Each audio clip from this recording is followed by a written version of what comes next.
A leak no one saw coming. A father who never thought he would hear his son's name spoken inside a palace briefing again, and now Prince Harry is racing back to Britain after a revelation that has rocked both households to their core. The leak hit during a winter briefing. Just after 9 o'clock on a dim December morning, the first tremor rolled through Buckingham Palace, the grey-blue heaviness of late winter hanging over the gates like a warning. Inside, the palace seemed to settle into its usual rhythm, but something sinister was already stirring. Aides shuffled through schedules, private secretaries moved between offices, security staff exchanged quiet updates. But on the second floor, in a conference room usually reserved for routine winter reviews, something had gone terribly, impossibly wrong. The briefing packet lay in the centre of the long mahogany table, printed only minutes earlier, crisp and seemingly innocent. It was supposed to be routine. A summary of the week's internal matters, public engagements, foreign correspondence, and logistical updates leading up to Christmas. Nothing dramatic. Nothing unusual. Yet as senior aides gathered around the table and flipped through the pages, the atmosphere shifted. A silence swept across the room, sharp enough to cut the stale winter air. It was the deputy private secretary who noticed it first. A page buried midway through the stack. Section 4, subsection B. Lines he didn't recognise, a heading he had never seen in a winter briefing before. Archie Harrison, Mountbatten, Windsor. Educational notes. Confidential. The room froze for a full 5 seconds. No one spoke, no one breathed, no one dared turn the page. It made no sense. Archie was an American student now, living thousands of miles away. His schooling was private, independent of royal oversight. There should have been no reason, none, for his name to appear in an internal palace document. Where had this come from? Someone whispered, but no one answered. A sinking dread gripped the aides as their eyes darted between one another, more unsettled by the second. The head of the sovereign's household office turned the page with the caution of a man expecting an explosion at any moment. What followed? Worse than anyone dared imagine: brief curriculum notes, institutional transitions, and a reference to a file from the pre-2020 transition period. Information that should have been erased or formally transferred out years ago. Not an external breach, an internal one that could destroy trust forever. A young digital archivist, barely a year into her post, pale and trembling, was summoned immediately. She scanned the document, her eyes widening with every line. In a voice barely steady, she explained that during a late November internal reorganisation of historic family files, a mislabelled digital folder from early 2020 had been temporarily unlocked for cross-departmental indexing. It contained transitional notes drafted during the weeks when the Sussex were negotiating their exit arrangements, notes that should have been deleted but had instead been misfiled, sealed electronically, and forgotten until now. The aides felt the temperature drop in the room. This wasn't a security breach. This was an institutional disaster of the highest order. One senior official pressed his palms to the table, leaning forward as if bracing against the weight of the moment. "If even one line of this circulates beyond these walls," he muttered, "we'll have a crisis that makes spring 2020 look tame." Another swallowed hard. "Does His Majesty know?" "Not yet," came the reply. "But he will." Outside, bare branches scraped against the windows, a reminder that winter could not be escaped. The Queen had once said storms come quietly before they hit loud, and everyone in that room sensed that this was the quiet part before the roar. Within minutes, the document was retrieved, locked, and escorted under protocol, usually reserved for matters of state. Phones were placed face down. Doors closed. A decision was made. The King must be informed before the morning ended. No leaks, no whispers, no misinterpretations. The matter was too volatile, too sensitive, too personally tied to a prince who had already severed nearly every official tie with the institution that now accidentally held his son's private information. As the aides dispersed, tension still lingered in the room. The deputy private secretary remained behind, staring at the table where the briefing packet had rested. Moments earlier, the chill of it seemed to hang in the air. The name. No one expected this mistake, and no one could undo it. Elsewhere in the palace, King Charles was preparing for a day of routine meetings, completely unaware that within the hour he would be confronted with a breach capable of reopening old wounds. The family had never healed, because in the quiet winter of Buckingham Palace, A single misplaced file had awakened a storm, and 3 minutes later, the world would begin to feel it. The panic didn't arise merely from Archie's name appearing in a document. It came from something far more unsettling, something that forced senior aides to confront a truth the palace had tried to forget: Archie's schooling. His records should never have been anywhere near Buckingham Palace. Not in 2024, not after the Sussex departure, not after the layers of legal separation that accompanied Harry and Meghan's choice to start a life far from Windsor's shadow. Yet here they were. To understand how this happened, the palace had to trace its steps backward into the foggy, chaotic months of early 2020, when the monarchy was being reshaped in real time. The exit negotiations, known internally as the Sandringham transition, unfolded at a pace and with a complexity unseen in modern history. Since the abdication crisis of 1936, nothing like it had occurred. Meetings overlapped with emergency briefings. Departments raced to draft new protocols overnight. Some divisions updated systems, others froze them, and in that frenzy, certain files, specific notes, and transitional documents fell through the cracks. Archie's file was one of them, dating back to the earliest days of his birth. Royal protocol dictated that any child in the line of succession, however distant in practice, had a placeholder dossier in the sovereign's household office, a relic of older rules established in the 1980s when digitization reshaped record-keeping. These dossiers weren't personal files, they were structural templates meant to anticipate future educational, ceremonial, and logistical needs if a child remained in the royal system. Most were simple notes, formalities, nothing more. But when Harry and Meghan stepped back in 2020, their departure triggered a chain reaction the palace wasn't prepared to manage. Internal systems had to determine which records to archive, which to delete, and which to transfer under privacy protection. Simple in theory, messy in practice.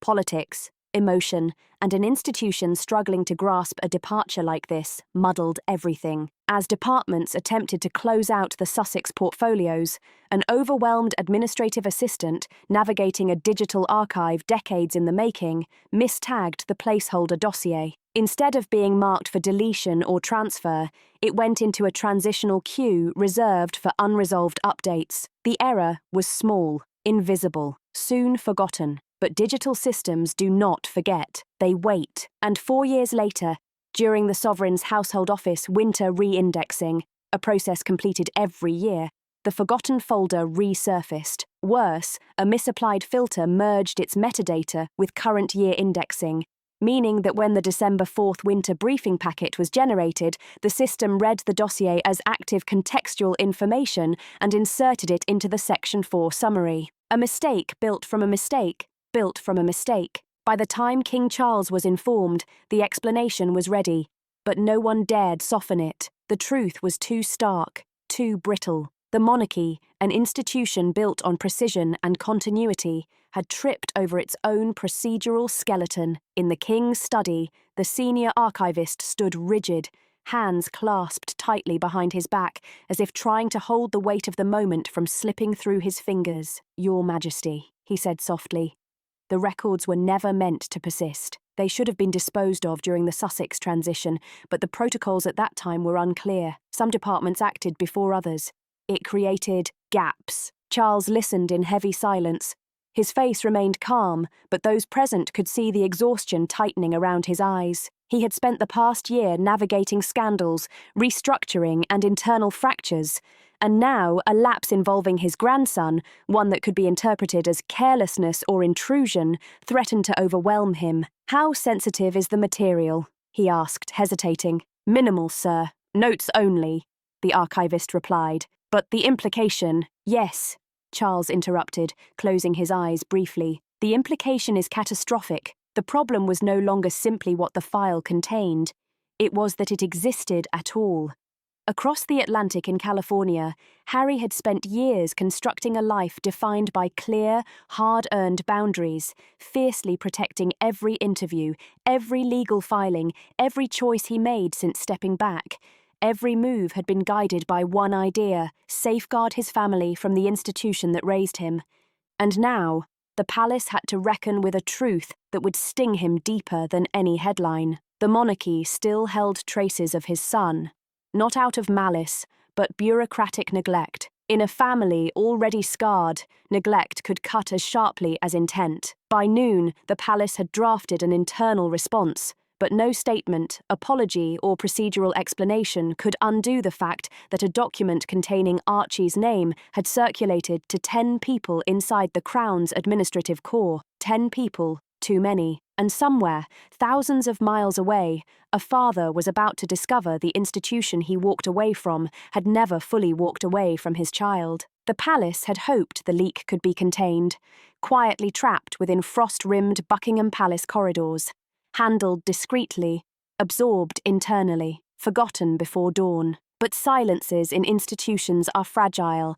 They crack easily, and on that December morning it shattered faster than anyone could predict. It began with a single message, an internal alert sent from the sovereign's household office to a senior aide at Kensington Palace. The message should have remained encrypted and unseen, but the aide, rushing between meetings, forwarded it to a secondary inbox managed by a junior staffer, a simple human error. By the time the message landed, the attached snippet, a redacted header referencing Archie Harrison, Mountbatten Windsor educational notes, was no longer behind the palace's secure firewall for 20 minutes, vulnerable, exposed. And in that brief window, it was seen, not by the press, not by outsiders, but by an internal contractor with media ties. That was all it took. Shortly after 2:30 p.m., a journalist at a mid-tier British outlet, notorious for sniffing out palace tension, received a tip. Not a document, not a file, just a whisper. Internal palace briefing. Contains sensitive references to Archie's schooling. No context. Just enough to spark appetite. By 4 p.m, newsroom phones were buzzing. Editors argued. Legal teams cautioned restraint. But the opportunity was irresistible. Royal stories in December always carried weight, but anything involving Harry, Meghan, or their children triggered metrics surging within minutes. By 5:30, the first online headline appeared, carefully phrased and speculative. Senior palace document reportedly mentions Archie's education. Buckingham Palace declines comment. Vague, technical, easily dismissed, but for that reason, it spread like wildfire. Within 10 minutes, 2 major British tabloids picked it up, each sharpening the tone. The whisper escalated to a simmering scandal. Commentators demanded answers. Why would the palace have such information? Had privacy rules been broken? Was Archie's data still stored in royal systems? By 6:15, American networks noticed. CBS interrupted evening segments with a breaking news scroll and invited royal analysts to comment live. Within the hour, the story exploded across social media, fueled by viewers who had watched Harry grow from childhood into adulthood, shaped by Diana's long, bruising battle with the palace. Older American audiences, particularly those over 50, reacted with intensity. The idea of royal record-keeping touching a child outside the institution felt like history repeating itself, the past reaching into the present, the very thing Harry had tried to escape. By 8 p.m. in New York, the narrative had shifted entirely. It was no longer about a misfiled document. It was a perceived violation of trust. The network's senior correspondent framed it bluntly. This isn't an error. It's a symbol, one that explains why Prince Harry left London. Palace staff felt the walls closing in. Phones lit up, screens refreshed endlessly. Press officers drafted, redrafted, and abandoned statements that now seemed insufficient. Inside the palace communications room, William's team moved swiftly. They understood narratives crystallize fast. Once the American conversation set the frame, Britain would follow. And when Britain followed, the monarchy would face a crisis far larger than an administrative misstep. By 9:30, UK commentators debated openly whether the palace had knowingly retained information about Harry's children. Some spoke measuredly, others with outrage. The tone was unmistakable. The monarchy appeared careless, outdated, and dangerously out of touch across the Atlantic. Meghan's name trended in the US, then Harry's, then Archie's. Late-night hosts joined in, one remarking in quiet disbelief. How does a palace lose track of a file about a child who doesn't even live there by 10 p.m. London time? The story hit California 20 minutes later. Headlines flashed across Harry and Meghan's phones. Palace leak may involve Archie's school records. The news broke faster than the monarchy could react. In Buckingham Palace, the winter night deepened. Lights burned past midnight in offices where aides moved with tense, deliberate silence. The king had been briefed. William informed. Anne alerted. Legal offices drafting emergency language. Across the ocean, in quiet Montecito, a father stared at a glowing screen with a look the world had not seen in years. A look that meant this moment was no longer political. It had become personal, and Harry was about to act. The call that sent him back to Britain reached him just before dawn, in the muted pre-warning hush of Montecito. Outside, the ocean was a dark, restless blur. The California air carried a chill strangely out of season. Harry had been awake for hours, an old habit from military days, haunted by unfinished tension. He had seen the headlines the night before, hoping the storm would shrink by morning. It hadn't. His phone buzzed twice. The number was instantly recognizable. A London private line, a palace code used only when something was deeply, undeniably wrong. He answered before the second ring finished. There was no ceremony in the voice that greeted him. No buffer of protocol. Just a senior aide speaking quietly, cautiously, as though each word risked detonating something fragile. "Sir, there has been an internal briefing error. You may already be aware, but His Majesty felt you should hear the details directly before the media cycle intensifies." Harry didn't respond immediately. That old tightness unfurled in his chest, the one he hadn't felt since the days when his life split between duty and resentment. He stepped into the hallway, away from the bedroom where Meghan still slept, away from the soft hum of the heaters warming the house. "Tell me," he said. The aide took a breath. Careful. A transitional file from early 2020 resurfaced during winter indexing. It included notes related to Archie's early educational planning. It was never meant to remain in the system. It should have been destroyed. Harry closed his eyes. Of all the explanations he expected, this was somehow worse, proof that the palace had never truly let go. "Even after I walked away, it was an error," he said quietly. The aide's voice tightened. "A procedural oversight, not intentional retention. But because it surfaced in an internal summary, it circulated to several departments. How many? 10. 10. Too many. 10 potential cracks in a structure that once held every detail of my life," Harry said, voice low, cold. Without question, he pressed on. "What else was in the file?" "Minimal content, sir. Notes only. But the implication, already being distorted online," Harry interrupted. "The US media is framing it as a deliberate breach. What does the palace intend to do about it?" There was a pause, the kind that revealed more truth than any answer could. "We are preparing a clarification, but His Majesty believes this conversation cannot wait. He wishes to see you privately." That was when Harry felt the ground shift beneath him. Not anger, not panic, something quieter, heavier, an instinct he had ignored for years. "Does William know?" he asked. "Yes, sir. The Prince of Wales was informed last night." Of course he was. The palace hierarchy hadn't changed, even if Harry had left it. When he hung up, Harry lingered in the dim hallway, letting silence settle like dust. Then he moved into the kitchen where the first slivers of daylight cut across the floor. Meghan appeared moments later, wrapped in a robe, sensing everything without a question. "It's real," she whispered. Harry nodded. "It's worse than the headlines. My father wants to meet." Meghan looked away. Her expression balanced fear and fury. "They touched Archie's information, Harry. Even if by accident, that's a line you said they couldn't cross." He exhaled slowly. "I know. And you're going back," she said softly. "Not as a question, but as truth." "Yes," he replied. "I have to.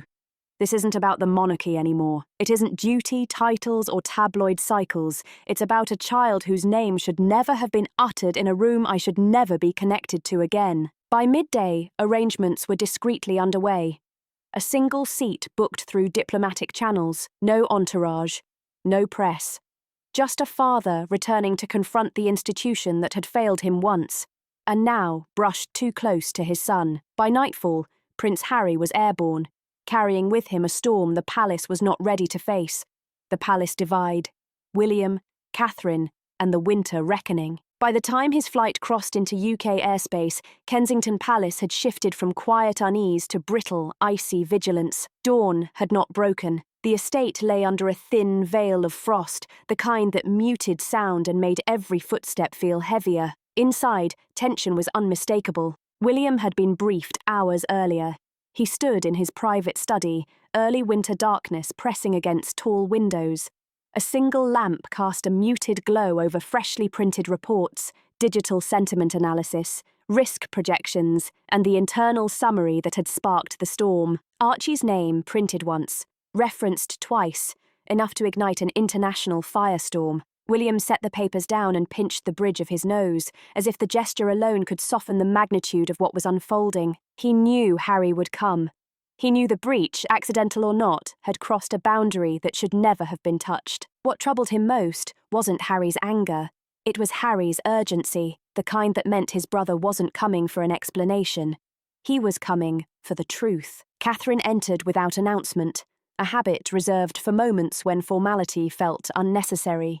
She wore a thick winter cardigan, her hair pulled back loosely, expression composed, yet heavy with something quieter. "Is it confirmed?" she asked. William nodded. "He's already in the air." Catherine exhaled, her breath catching in the lamplight. "This should never have resurfaced," she said. "The timing alone. It feels cruel." William agreed, staring again at the document. The careless indexing error had reignited a narrative they spent years trying to bury. He knew how fiercely Harry protected Archie, how deeply he distrusted institutional systems, and how quickly a single misstep could fracture the fragile bridge remaining between them. "Does the king know he's arriving today?" Catherine asked. "Informed as soon as the flight cleared Greenland," William said. "He wants the meeting quiet. No press, no briefing, just the three of us." "And where do we stand?" she asked. William didn't answer immediately. He moved toward the fireplace, resting a hand on the mantel as though grounding himself. He had spent years walking a tightrope between personal fracture and public stability, between brotherly grief and constitutional duty. And now, another crisis, unwanted, unplanned, uncontainable, had landed squarely in their winter. "It depends on how he arrives," William said quietly. "If he comes to accuse, this will get worse for everyone." "And if he comes to understand?" Catherine asked. William shook his head. "Harry hasn't come to understand anything in years. He comes when something is broken." Catherine studied him for a long moment. Her features softened with a rare touch of empathy, the kind she rarely allowed herself to express openly. "He's frightened, William," she said, voice low. "That file, it isn't just a breach. It tells him the palace hasn't truly let go of him or his children. A parent would hear that as a threat." William closed his eyes briefly. She was right. He also knew that the institution's machinery, cold, procedural, often oblivious to human consequence, had created this very storm. But another truth hovered beneath the surface, unspoken, one neither of them said aloud. Harry was not the only one who felt the past reaching into the present. Catherine touched the edge of the reports gently, like someone touching a bruise. "Do you think the king is prepared for how far Harry may take this?" she asked. William's jaw tightened. "He believes he is. But you don't." "No," William said. "Because this time it's not about titles, roles, or interviews. It's about a child. Outside.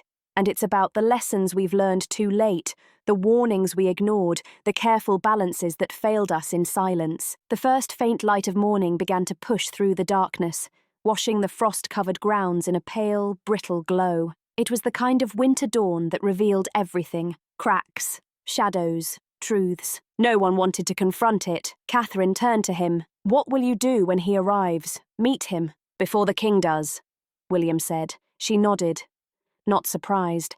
It had always been William's instinct to stand between the family and the fire, even when the fire carried his brother's face. Before she could respond, an aide appeared silently in the doorway. "Sir, the flight has landed. He's on his way." William exchanged a glance with Catherine. Not fear, not dread, just sober acknowledgement that the next hours would reshape everything. Because Prince Harry had not rushed back to Britain out of obligation. He had returned because someone had crossed a line. Even exile could not erase it, and now, winter had brought the brothers face to face, the return that changes everything. By mid-morning, the sky above London had settled into a pale, wintry haze, softening the city's edges, but sharpening the emotions of those waiting for news. At Buckingham Palace, the gates remained closed. Guards were expressionless, the public unaware that inside, one of the most delicate family reckonings in recent royal memory was about to unfold. Harry had landed, a black car carrying him through quiet morning streets. Its windows tinted, route deliberately obscured. No photographers, no motorcade, no ceremonial escort, just a son returning home and a father bracing for a conversation. Inside, King Charles waited in his private sitting room, a cup of untouched tea cooled beside him. He had dismissed advisers, postponed briefings, and closed the door. This was not a political matter, not a constitutional dilemma. It was a father facing a son. He had lost twice, first to grief, then to geography. When Harry entered, silence fell immediately and heavily. Not hostile, not cold, just a pause, weighted with years of unspoken questions. Charles rose slowly, face drawn with exhaustion and regret. "Harry," he said softly. Harry didn't respond at first. His eyes moved across the room, taking in familiar details. The portrait of his grandmother, the arrangement of winter flowers, the heavy drapes framing the frosty courtyard. Remnants of a life he once navigated with certainty. Now they felt like artifacts. Finally, he spoke. "Archie's name should never have been here." Charles nodded, the lines in his face deepening. "I know," he said. Harry took a step forward, emotion rising beneath the composure he had forced himself to maintain. "You kept documents about my son. After everything, after we left, after we said we wanted privacy. You still held on to him." Charles swallowed hard. "It was an error, not a decision." "Exactly why I'm here," Harry replied, voice roughened by hurt. Across the palace, William waited in an adjacent room, pacing quietly, hands clasped behind his back. Advisers lingered outside the corridor, pretending not to listen for faint sounds of raised voices or breaking glass, but none came. The conversation, for all its weight, remained painfully calm. Charles explained the administrative loophole, the outdated digital archives, and the failure of oversight. He admitted the monarchy's machinery was still adapting to modern demands, too rigid, too slow to shed remnants of old systems. Harry listened, jaw tight, eyes clouded with disbelief and grief. "What matters," Charles said finally, "is that no harm was intended, but harm was done," Harry answered.